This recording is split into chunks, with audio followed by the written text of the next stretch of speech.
Great. Well, I want to thank everybody for joining us this evening, and I'm very excited about this particular event because we are talking to some folks that have strong connections to the county, and that's always a special treat for our Bogan Books readers and for me as well. So what I'm going to do, I'm going to get started, and I'm going to introduce both of these ladies. First is I'm going to start with Shannon Butler. She is a native of Caribou. You can wave, Shannon, so everybody can see who you are. She's a native of Caribou, Maine, and a graduate of the University of Maine at Farmington's Creative Writing Program. Her writing has appeared in Echoes, the Sandy River Review, and Island Port Magazine. She currently works as operations manager at Island Port Press and lives in Kennebunkport, Maine. Kennebunk or Kennebunkport? Kennebunk. Just Kennebunk, okay. Yes. I used to live down that way and I could never determine what the difference was, but. Yeah, it's just a little strip of river. Can determine the difference. And we also have with us this evening, Kathryn Olmstead. Many of you may already know Kathryn. Now, Kathryn, do you live in Stockholm or New Sweden? Caribou. Oh, you live in Caribou. I don't know why I've always thought you've lived in Stockholm. So Well, I started out in Westmoreland, but I've been in Caribou since 1992. Okay. Yeah. Well, I'm glad you're here to correct me. Kathryn is a former Bangor Daily News columnist, and she was the longtime editor and publisher of Echoes magazine, which was a family favorite for many years in this area. I think, was it about 30 years that you did that? Almost 29. Yep. That's awesome. She also served 25 years on the journalism faculty at the University of Maine in Orono, and the last 6 as associate dean in the College of Liberal Arts and Sciences. Her writing has also appeared in the Christian Science Monitor, USA Today, The World and I, American Journalism Review, and many more. Kathryn's also written a book, The Flight to Freedom, which was a memoir of Philomena Baker, who was a resident for a long time here in Fort Kent. And she actually joined us for an event last year. So that was really a special evening. There was just a few of us there, but I really enjoyed that evening with you, Kathryn. So she's got a very long biography, and it's a very impressive. And what's been really nice about knowing Kathryn is the other authors I've come across that have also known her and worked with her and been taught by her over the years. So she's had an awful lot of influence in literary Maine. So welcome, Kathryn. It's nice to have you here with us again. So Shannon, part of the reason why I invited you both to be on tonight was the fact that both of your books are published by Island Port Press, which is where Shannon works. Island Port Press tends to highlight Maine authors and themes, which I love as a bookseller. But Kathryn and Shannon, you also have known each other for quite some time. Is that right? Yes. Right. You want to tell us a little bit about that? Yeah, so when I was in college at the University of Maine at Farmington, I was a creative writing major. And as a requirement to graduate, I had to do an internship somewhere in the field of writing. And so what I decided to do was work in publishing. And that in Maine is very tricky to find an internship in publishing. And so I very quickly remembered that there's Echoes magazine in Caribou, which is very handy because at the time, my parents and I lived in Caribou. So I reached out to Kathy and asked if she would have me as a summer intern, and she very thankfully did have me as a summer intern. So I think it was between the summer of my sophomore and junior year, I think it was that, I worked at Echoes. Neat. That's cool. Yeah. Do you remember that time, Kathryn? I sure do. In fact, I dug out the magazine where we featured her. Oh, there you go. Wow. And it was 2011. And this is what she did, what we said at the time. She has been helping to put together a different kind of book because she was working on her own book at the time, children's book, I believe. She began, as this issue made its first several trips to the printer, helping with design and layout, as well as copy editing and proofreading. As we look ahead to issue 94, she will try her hand at nonfiction feature writing and even sell some advertising. Writing for Echoes will be an opportunity for Shannon to learn more about some of her family members. We look in issue 94 for more about restoring an old barn. Oh, that's so fun. I'm so glad you brought that. That's really neat. Yeah, and I did do everything at Echoes. Wow, I look back and it was a great mini boot camp for the world of publishing. I took photos, wrote, answered phone calls, managed subscriptions, sold ads very poorly. I was not a great salesperson. So I did sell, I think I managed to sell one to Islandport Press of all places. So things come full circle. Isn't that interesting? So it was a great boot camp. I truly did everything. Drove around, and Kathy and I drove all the way out to St. John, dropping off magazines all over the place. So it was a great That's neat. mini introduction to the much more complicated than I knew at the time world of publishing. Yeah. Did it prepare you for the job that you're in now?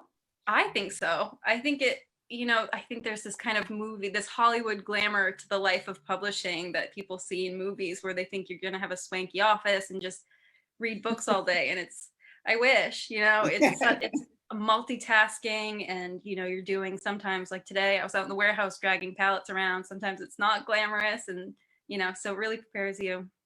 Well, that's one thing that I tell people.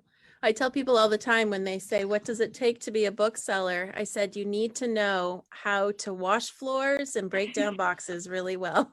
So there are a lot of non-glamorous things that come from doing anything, I think. So so this book, The Stories of Arostok, is a glimpse of all those years at Echoes magazine. And Kathryn has curated this collection, and she's edited this. And do you want to tell us a little bit about Stories of Arostok, Kathryn?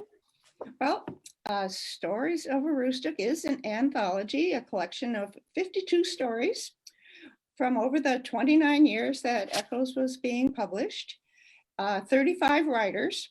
Some of them appear more than once. The book reads like a book, like each story is another chapter in an ongoing narrative, which I found was really interesting when I read the manuscript that came back from Islandport. So it tells a story of life in the county, and it's loosely arranged through the seasons, starting with harvest and into winter. And I think it portrays a picture of what the county is and what Echoes represented in it. I find that a lot of the folks coming in to purchase Stories of Arostok were big fans of the magazine and feel that this is going to be a nice gift for Christmas because of that. So that's really a nice treat for us to have that here. And Shannon, I'm going to get to your second book in a minute, Kathryn.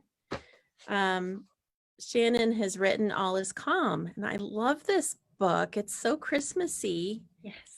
What was the inspiration for All is Calm, and can you tell us a little bit about this as well? Yeah, so the inspiration really came from, well, first of all, my love of the Christmas season. This is my favorite time of year by far. I'm a big Christmas person. And it also came from, I have an enviable place for a lot of writers where I sit in editorial meetings all the time. So I see where the holes in our market are. What are the things that we want at Islandport Press to be able to publish? And usually those are kind of intangible things. They're ideas that we're just, there's nothing we can say that we definitely want. But I was kind of thinking, we have all these lovely children's books at Islandport Press for Christmas. And they're kind of beautiful, timeless children's books. And I thought, well, it's no fair that adults don't have something as lovely to sit and read during the holiday season. So that kind of kicked off me starting to flip through all sorts of various articles, old newspapers, and just see what I could start collecting. Is there a book there? And fairly quickly, I realized there's more than enough material for a book on Christmas in Maine. So All is Calm has something from just about every decade throughout Maine's history, from statehood up until 2019 when I finished the book. That's awesome. Yeah. And I love your approach on that it spans the over time, which is interesting because so does Stories of Arostok. And Kathryn's second book that just came out, True North, which this one's exciting in the way that these are all your stories, right, Kathryn? That's right. This is a collection of, by and large, the stories that were in the Bangor Daily News. I had a biweekly column Okay. for 7 years, and it was too good to be true. When I retired, I got a call from the editor down there, and he said, we need a columnist. They'd lost one and wanted another one that would build readership in Aroostook County. And I said, well, sure, what do you want me to write about? And he said, anything you want. And I said, you've got to be kidding me. So as long as it could be about Aroostook, and that was easy. So this is a collection of 39 articles. 6 are from Echoes, but all the rest are from the Bangor Daily News. And they're organized into groups, typically Aroostook, living with wildlife. Oh, that's nice. Deep roots, and county people. And so there's something about the cultural heritage and something about my experience as a transplant into Aroostook County. That's pretty much the Nice. gist. Well, I love that, and another nice addition. Both of them are wonderful books. So, what's interesting in listening to both of you talk is you're both interested in obviously writing and editing.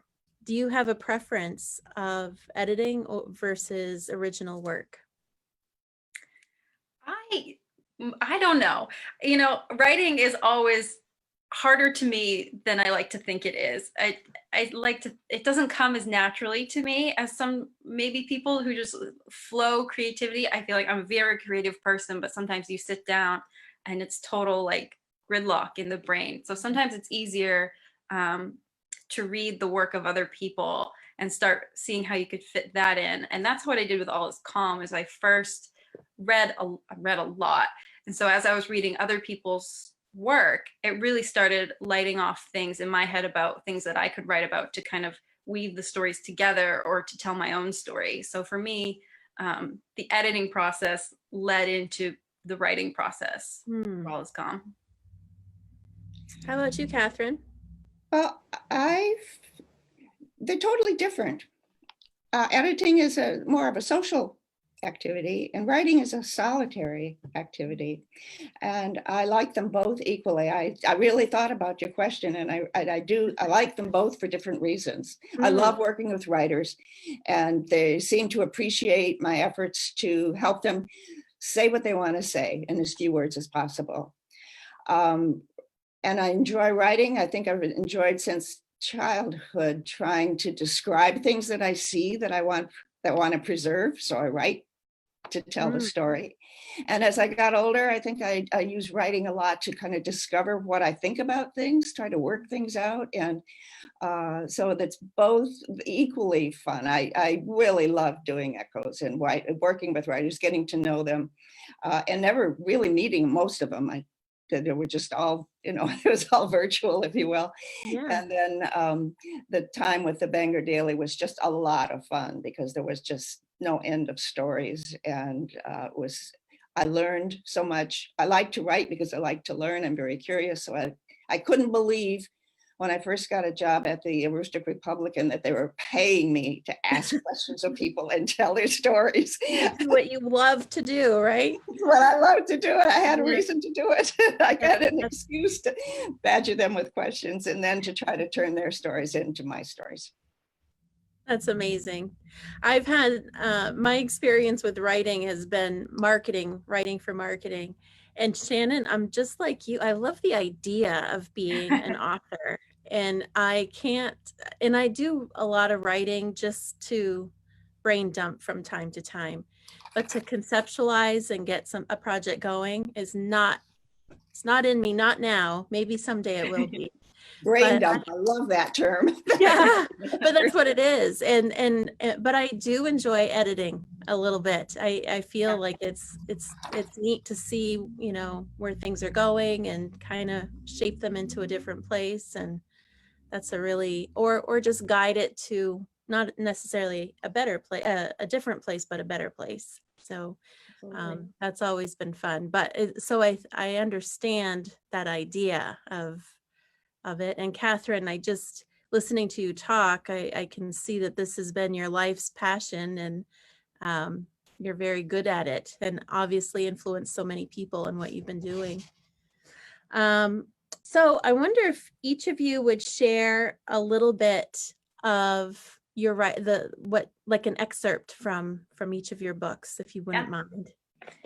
Absolutely. Start with Shannon. Yeah, I got to crack open. I was talking about this before we went on. I have the most ragged copy of my book. Last year I was out at an event and I dropped it in a very slushy puddle, which is so apt for Maine. So I have this very warpy, ragged copy that I need to replace desperately. So this is just a little snippet of the introduction I wrote for All is Calm, which was me setting up why I chose to put this book together, which is really just about me appreciating Maine and its deep roots in tradition, and my roots in the county, which is deeply traditional and in lots of ways very enriched in family and landscape. So this is a little piece from my introduction. I have spent every Christmas of my life in Maine. So have my parents, so have my grandparents, and so goes the family lineage about as far back as one can trace. My ancestors clearly saw the advantages and value of being in Maine long before I was born, perhaps long enough ago that Maine is now woven into our shared DNA. Perhaps this is why I have no doubts that I will continue spending every Christmas here, surrounded by piles of snow and endless evergreens. Even if Maine is not in my DNA, all I need to see is the vast blanket of stars over the fields on Route 1 north of Holton to know that change is out of the question. If I were to change Christmas in Maine, I would in turn be changing the intangible piece of myself that grounds me in a world that often feels as though it's spinning off course. Christmas in Maine is far more than the warmth of a wood fire or the sweet tang of cider. It's a shared knowledge of tradition and community and our natural world. The shared knowledge that which will never change despite progress. That's beautiful. Yeah, and you know, important to hear right now is those traditions and those memories and how vibrant those might be in a lot of our minds, because as we were talking earlier, Christmas might be a little different for everybody this year. So yeah. Well, and I think this is the year where our traditions are changing or put to the test. And you know, this is the first year I won't be spending Christmas in Caribou, which is a whole new experience for me, but it'll show me next year what traditions I want to go back to. Or maybe there are some that I don't need. You know, I think this time of year, lots of people are stressed and, you know, rushing from parties and shopping.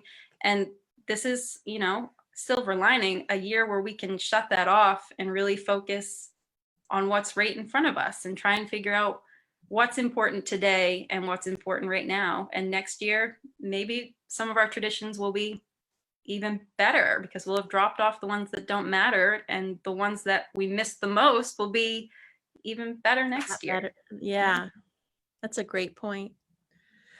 So Kathryn, do you have a little bit that you can share with us? I'll choose one from True North. Okay. And it's just the beginning of an essay called The Night Sky. The Big Dipper hung low over the highway in front of me as I drove north on Interstate 95. It was one of those crisp, clear evenings when the sky turns a deep blue after sunset. I couldn't wait to get to Caribou to examine the night sky from my front yard.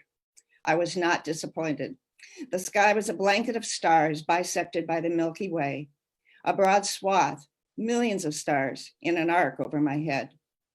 Every time I experience such an evening, I am struck with the wonder at the vastness of the universe and the minuteness of my place in it. I try to imagine something totally beyond my comprehension. I think about my life in a way quite different from my general focus on the day-to-day activities. Observing the firmament provides a periodic perspective on existence that I find valuable. Yet, in recent years, I've come to realize that I am among a dwindling number of people on the East Coast with a pure view of the heavens. Oh, lovely. You know, all summer, my husband's been taking us outside to show, or we're not in summer anymore, but he took us outside to see all these magnificent things. And I think we've always enjoyed that idea that we live in a place where we're able to see the sky, you know, and that's a really beautiful description of that. Well, it comes in and out of that book more than once. The night sky up here is very special. And if you heard any of the interviews with Jessica Meir after she got back from the International Space Station, you know that that's one of the things that inspired her to be an astronaut, is living in Aroostook County and being able to see the sky every night and wonder what it was like being there. Yeah, that's amazing. Yeah. And I think you have a story about her as well in your book, right? Yes, I have a reference to her. There's a story called Rewards for Resilience, and it's about 3 people who lost, who didn't get what they wanted and went, but didn't give up. And she was one of them. She was not accepted the first time she applied to be an astronaut, and she wondered whether she could ever go through the heartbreak of being rejected a second time. And she just couldn't not do it. So she tried for a second time and she got it. And the other 2 people are Susan Collins and Jim Page. Oh, she wanted to be governor and she ended up being senator. He wanted to be the president of the University of Maine and ended up being chancellor. yes, that's so cool. Oh, Jenny Radsma's on. There's other people on, but Jenny is visiting family far away, so I have to give her a little shout out. I know she's a good friend of yours, Kathryn. Yes. I want to make mention to all the people that are watching that if you do have any questions, type them in the comments below the video on the Facebook Live feed. And if we see the questions, we will try to get them answered. And if we're unable to answer them during this, we will come back to it later and maybe type in an answer for you. Well, thank you both for sharing your readings. I love listening to that. It's really neat whenever, for me as a bookseller, to hear the words the writers write, but in their own voice. That's a really cool thing to experience, because we often put our own voice into what we're reading. So when we can hear it from the authors, it's really a special treat. So you both have talked a lot about Aroostook County, and I guess I'd like to know specifically, how has Aroostook County influenced your work and your writing? I think it might be clear, but it's kind of nice to hear more about that. I think Aroostook for me is influenced, I mean, in kind of endless ways, as you said. I mean, my whole childhood was coming of age there, and my family goes back in Aroostook generations. I did a cemetery tour with my grandmother. That sounds a little morbid, but it was great. So we went around all the cemeteries so she could show me all the way distant cousins, aunts, uncles. And I realized that nobody in my family is buried more than like 200 miles from Mount Katahdin. Like, that's incredible that everybody on this one side of my family is in the roots of the mountain. And so I think it really shapes just the way you see life. I mean, you grow up, I don't want to say a slower pace of life, because I think that diminishes. There's lots going on in Aroostook County at all times. And I think I'm constantly on the defensive of Aroostook County, especially in my life in southern Maine now. The other Maine, I think people see it as, you know, void of culture or void of things happening, and it's certainly not. So I've really spent a lot of my life writing about the richness up there, the fullness of communities, the things that happen, to prove that there's so much more going on up there than I think a lot of people pay attention to. And I just think having a place where roots are so deep, I know that's not everybody's story. And so it's really great that my family's story is all in this really contained area that has such a full history and a complicated history. And it makes it really interesting as a writer to reflect upon place. I mean, place is such a huge part of writing, that when you come from a place that's so vibrant, it sets you up for endless stories. It's true. That's absolutely true. She said everything I was going to say. Please, Kathryn. Really, but I come at it from a different perspective because I'm from away. And so what I wrote was my impressions and it's really what I learned in moving here. Certainly closeness to nature. I feel here as though I'm really part of nature, and especially these last 8 months, just every day seeing the changes, the seasons, the birds that come and go, and all the cycles that I feel I'm a part of rather than a separate from. And the people are genuine, authentic, no pretenses. What you see is what you get, and it's there's an authenticity that I grew to appreciate and wrote about. Rootedness is what Shannon mentioned, is the sense of deep awareness of family history, and of cultural heritage. I mean, I was so impressed with the quality of celebration of being Acadian, of being Swedish, even Lebanese and Native American. I mean, they're all here, but they're very aware. And I think that the Renaissance up in the St. John Valley of the French and speaking French, and there is no culture that has more of a representation in echoes than the Acadians. I tried to put together a book for the Acadian Congress in 2014, and it was so big that we would have had to have 3 volumes. I ended up giving it to the my collection, not the book itself, but the collection of articles, to Lise Pelletier at the Acadian Archives, because there were just so many. So I guess, rootedness, people, genuineness. Yeah.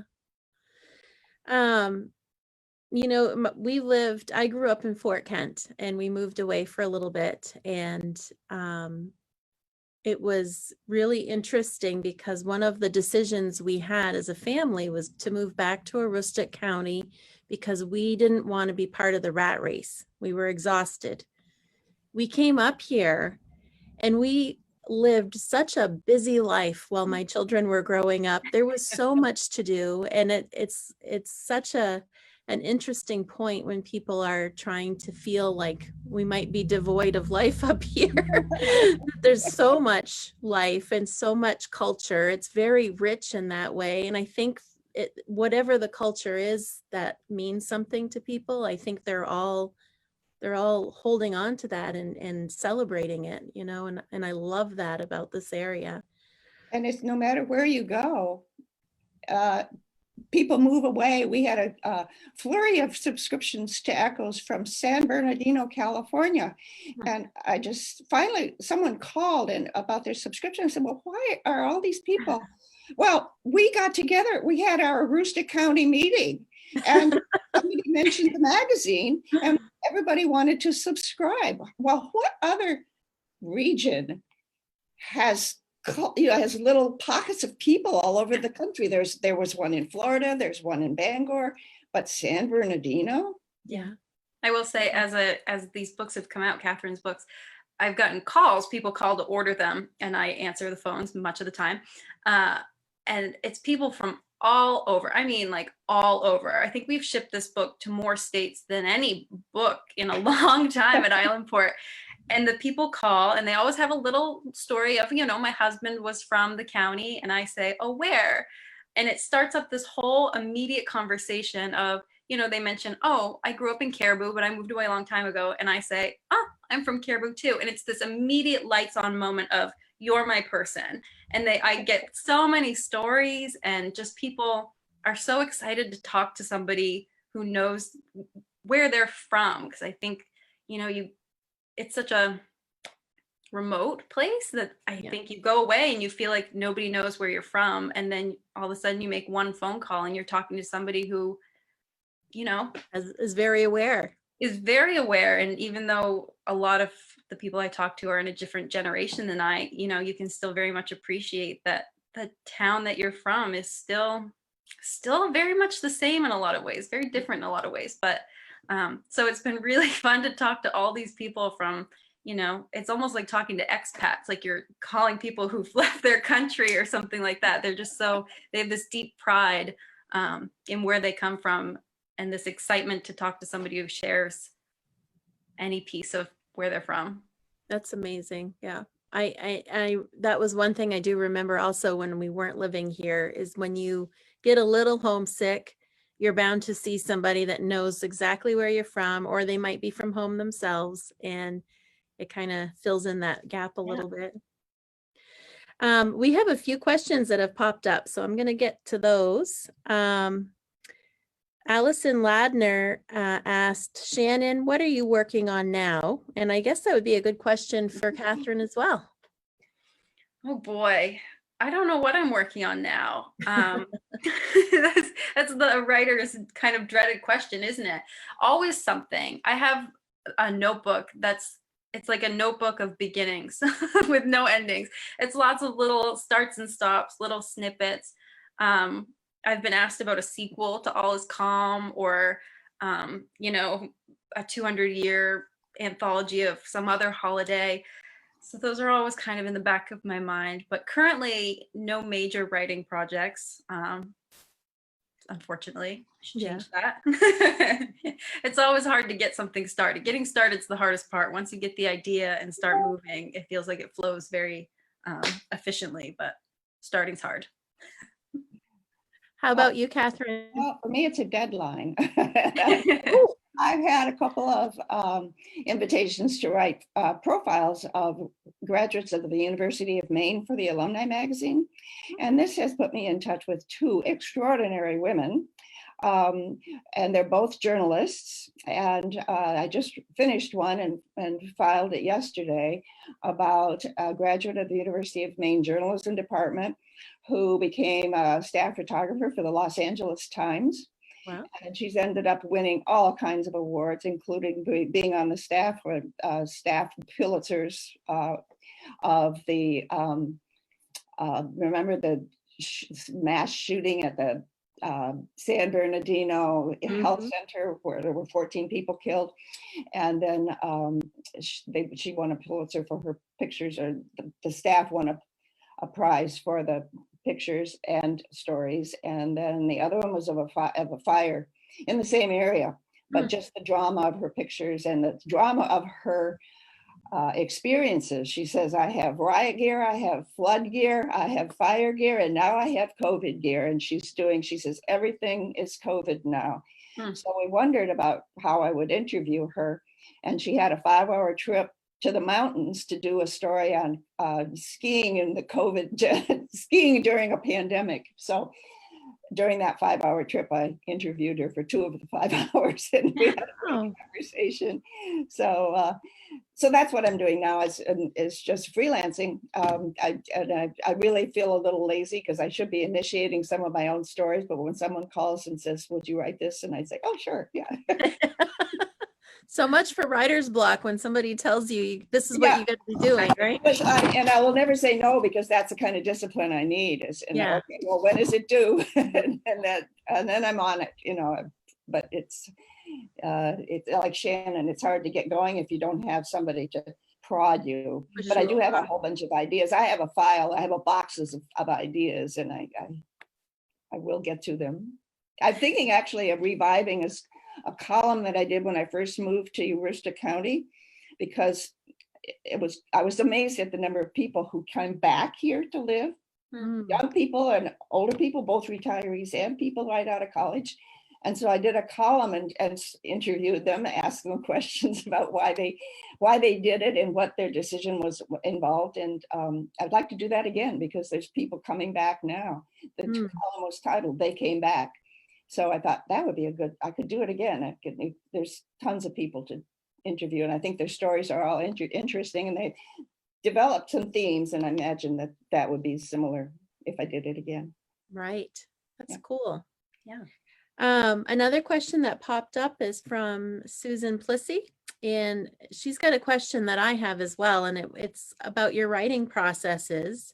Do you guys have a lot of drafts and rewrites, or do you plot and outline and plan ahead and revise as you go? Oh, I draft and draft and draft and draft, and usually whatever I started with, there's a tiny seed of it by the end. That's my process, is writing and then rewriting and then rewriting. So I wish I was organized or thoughtful enough to think like, oh, this is how I want to start and here's where I want to end up. I really just go with the free flow method. I kind of just, it's like throwing darts at a board, and then I step back and look at it and I think, that's terrible, that's terrible, this is good, move that to the top and fill that out until there's finally something there. So it's not a very pretty process, unfortunately for me. It's just really turning big mess into smaller mess into something that eventually is nice and polished. There you go. Are you writing fiction or nonfiction? I've always written fiction short stories, but I really enjoyed the nonfiction work I did for All Is Calm. There's something really nice about facts. I'm a very organized person, a very kind of type A personality. So there's something very kind of grounding in being able to look something up or to fact check something or to write along the outline of history and just embellish and bring out, things that were hidden. So I'm really kind of enjoying that. I'd never dabbled as much in nonfiction writing, and I'm enjoying that. That's amazing. Yeah. Well, How about you, Kathryn? What's your about process like? nonfiction, as you know, as a news reporter, I have a sort of commitment to the truth, so it's hard for me to make stuff up. And so I didn't want to be a fiction writer because there's so much bad fiction out there. I didn't want to add to it. So when I do write, I take copious notes with interviews, especially, of course, and go over my notes immediately. I try to highlight the things that I want to be sure to include. I sometimes make a list of the takeaways from the interviews and make sure that I got all those items in there. I, like Shannon, I rewrite and I rewrite and I rewrite. The article about the photographer, I think I printed it out 4 times, and I get back to her with questions, and then I, redraft and refine. And if Jenny is still on, she will know that it's never done. You're always tweaking it right down to the last minute, but then you have to go with what you got at the deadline and send it off. But that's the process, I guess. Do you ever get nervous that, and you've been doing this for a long time, so I can't imagine you feel this way now, but did you ever get nervous when writing nonfiction that you would get something wrong? Oh, absolutely. Every time. Yeah. I even didn't want to look at the book. I think, oh my God, I missed an error. And actually, in selecting things for the Echoes book, couldn't believe all the errors I found. And we worked so hard to make it perfect, didn't we, Shannon? Yes. But yeah, it's you never get over that. I'm always worrying about having a mistake or an error. Yes, for All Is Calm, I was constantly checking dates, fact checking dates. And then I would be worried about, there was a line about when Christmas became an official holiday in Maine, like when banks were closed. And there was a little scrap of legislation and I could not find the actual bill. And I was like, well, I can't just go with what this article says. So I ended up emailing like reference librarians at the state archives and like just so worried about getting little things right because it matters. I mean, there's a right and a wrong to some things. A lot of writing, there is no right, there is no wrong. But when you're writing nonfiction, there's a right and a wrong a lot of the time. Yeah. So you want to be sure to be as right as possible. And it's, I just recently read an article about fact checking and how important that is in any process of writing, but especially once things get published. It's very difficult to retract once everybody sees everything, and so it's interesting. I think there's people that actually have a job now, and that's their title is fact checker, and that's what they do. It's really interesting. Sure. Yeah, but yeah, most magazines have fact checkers. Yeah. Do they? Yeah.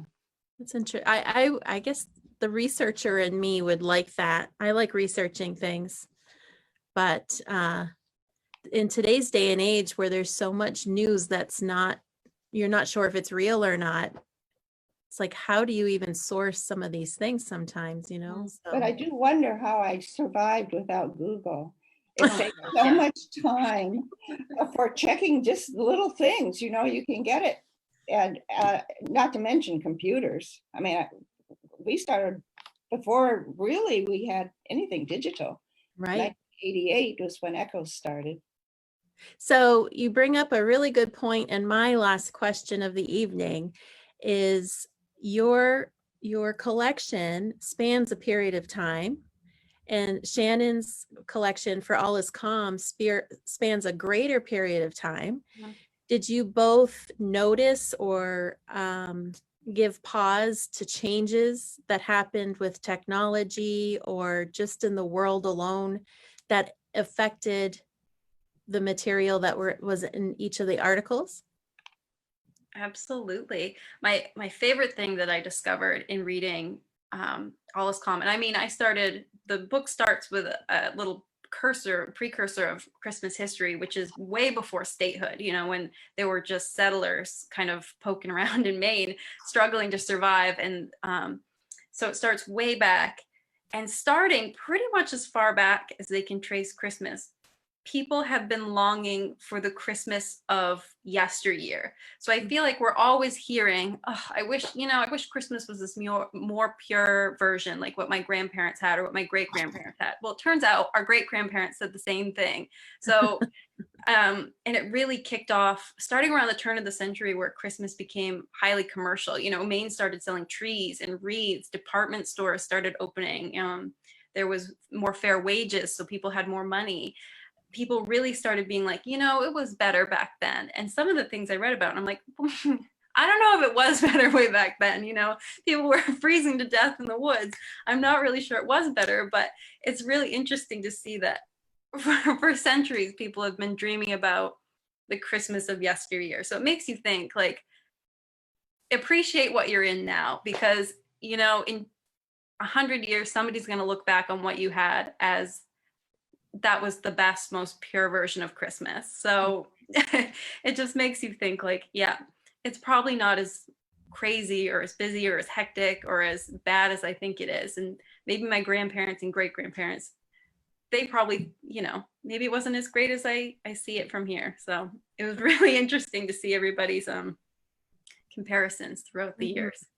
I bet. I've just recently, and I think it's just where I've myself gotten in my life, where I've realized there are actually periods of time that, and when I look back, that I consider the good old days.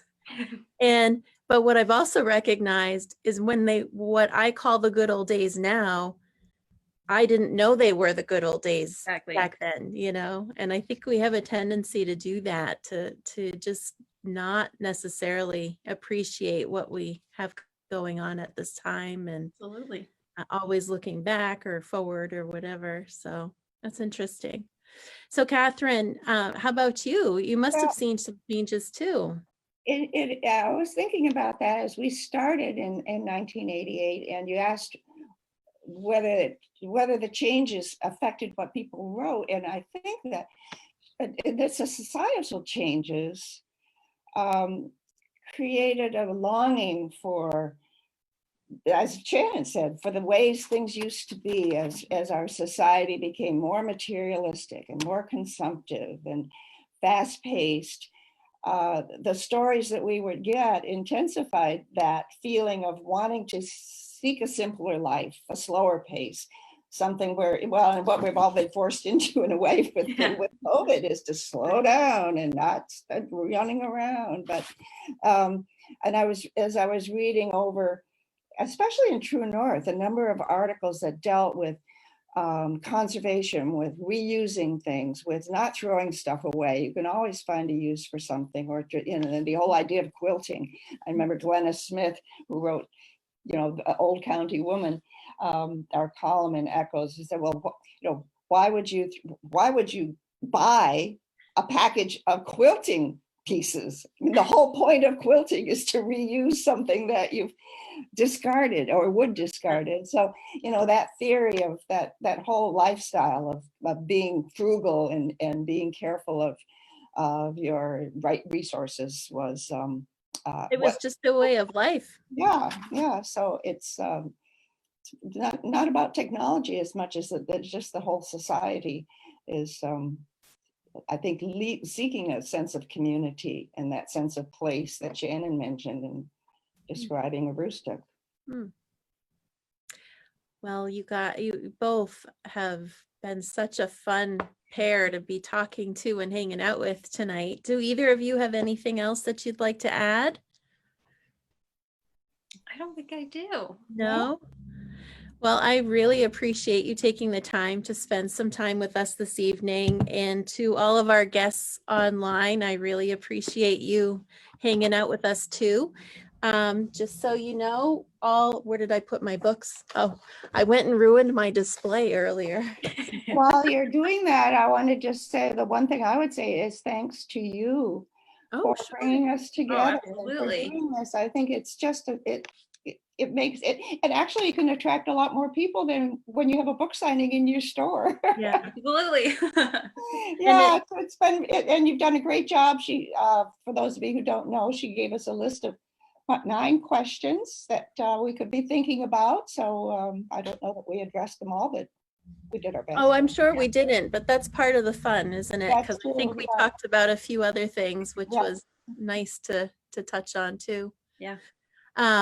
So I did want to share with the audience as well. We have all of these books, these 2 here, Stories of Arostok and True North by Kathryn Olmstead, Celebrate Aroostook through stories from Echoes Magazine and Kathryn's time at the BDN, Bangor Daily News. And Shannon Butler's book, All is Calm, is a Christmas reader. And we have these books at Bogan Books. We do ship. If you don't see them on our website, just get in touch with me. Message me on Facebook if you want to get yourself a copy. They make wonderful gifts. I have a lot of relatives that grew up in Aroostook and they since have moved away. And these are great ideas for some of those people. So I'm very excited. Could I add a plug also? Absolutely. We have just redone a website for Echoes, which is allowing people to purchase back issues online. Great. Very nice. Well, what is that website address? Echoesofmaine.net. Awesome. Okay. Echoes of Maine. And Shannon, you want to give the plug for Islandport Press? Absolutely. So all of these books are published by Islandport Press, which is my workplace, and we are a press of Maine stories. So that's our whole goal, is to tell Maine stories, past, present, all of them. So we have over 200 titles, all about Maine and New England by Mainers who are professional writers and Mainers who are first-time writers sharing their stories. And that can all be found at islandportpress.com. Awesome. Well, thank you both again. I'm going to end our session here, and it's going to make it very abrupt for all of the 3 of us here. But I really have enjoyed this evening, and I'm so grateful to the folks that have joined us on Facebook. And we will have a edited version of this up on our website within a few days. Takes me a little while, but we will get that up on our website. And when we do, we'll make a notice on Facebook as well. And enjoy, share away, let people know about these great books and these wonderful women. And I hope you all have a happy holiday. Thank you. Thank you.